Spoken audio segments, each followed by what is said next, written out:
మహాశివరాత్రి రోజున శివయ్యను పూజించడానికి సంబంధించి ఏదైనా ఒక ఉదాహరణ ద్వారా తెలుసుకుంటే బాగా అందరికీ అర్థమవుతుంది కదండి. అటువంటి ఏమన్నా కథలు ఉన్నాయా? ఈశ్వరుణ్ణి పూజించి ఆరాధించి అనేక ఫలితాలు పొందినటువంటి అనేక కథలు ఉన్నాయి.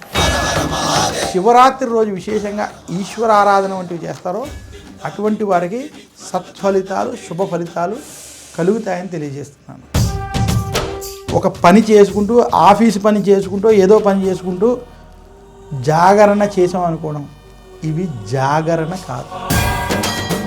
అసలు ఇక్కడ జాగరణ అంటే మిమ్మల్ని మీరు అంతరంగంగా జాగృతి చేసుకోవడం. బ్రహ్మశ్రీ చిలకమర్తి ప్రభాకర చక్రవర్తి శర్మగారి మహాశివరాత్రి ప్రత్యేక కార్యక్రమం దేవ మహాదేవ శంభో 14వ తేదీ రాత్రి 8:30 తిరిగి 15వ తేదీ ఉదయం 9:30 మన హిందూ ధర్మం ఛానల్లో.